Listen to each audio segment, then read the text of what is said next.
I've been taking this route for over 8 years now. 5 days a week, 200 days a year, to work and back. He went first and then he said, do you want me to show you? How do you do it? Nowhere practically every tree is, every bend. Look, a light's come on. What is it? It's the bit here through the woods I like best. Oh, where's that fuel canister gone? Shouldn't we put up the warning triangle first? Do you think that's far enough? No, beyond the bend. It's much too dangerous. Hurry!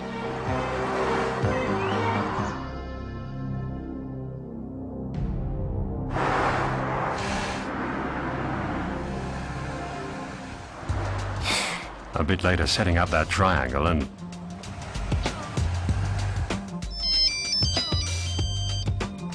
Webers?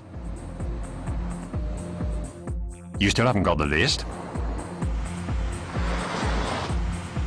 Uh-huh, I see.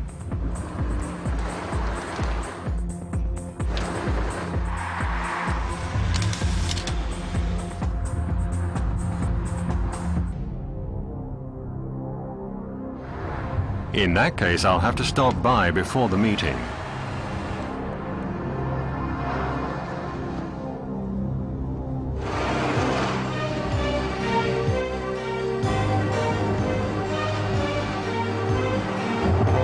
Where on earth can the list have got to?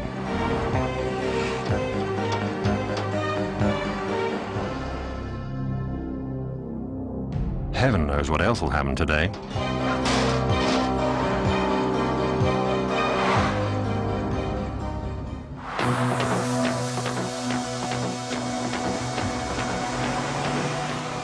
I'll be there in 5 minutes. I can sort it out from there.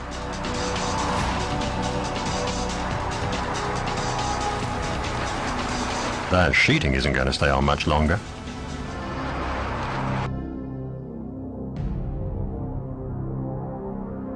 In everyday driving, it's normal for transverse forces to arise.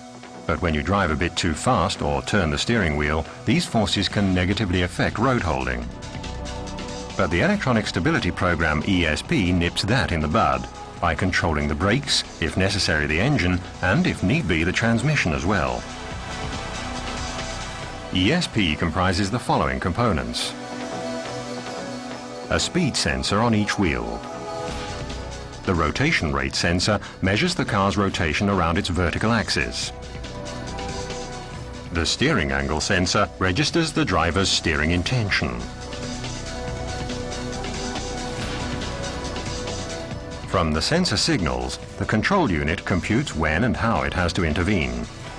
The hydraulic unit builds up and reduces the braking pressure in the brakes. What happens during the first steering maneuver? The driver has to swerve quickly to the left. The steering angle sensor transmits this to the ESP control unit. But the rotation rate sensor signals that the car is understeering. That is, it's drifting straight ahead towards the obstacle. In split seconds, ESP brakes the left rear wheel, very briefly and sharply. This produces the desired counteracting force so that the car responds as the driver intended. What happens when you react? When you pull the wheel over to keep the car in the left lane after avoiding the obstacle, the car tends to oversteer, and the rear end tends to brake away to the left. The torque to the right is higher than the driver wants. In this case, ESP brakes the left front wheel. The torque is reduced. Instead of going into a skid, the car stays on course, thanks to ESP.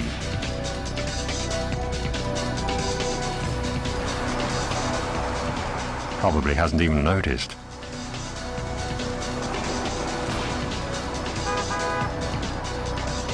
Hey, you're losing your load!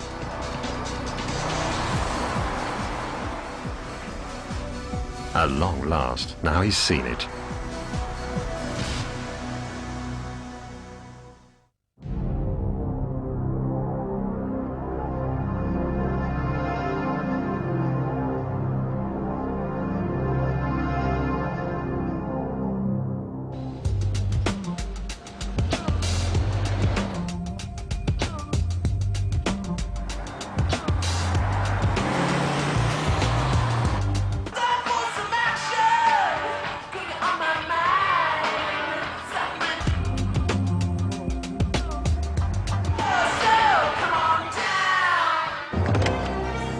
Shouldn't we put up the warning triangle first?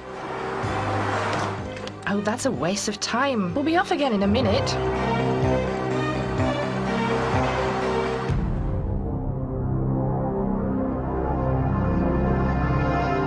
Bosch ESP keeps your car safely on track.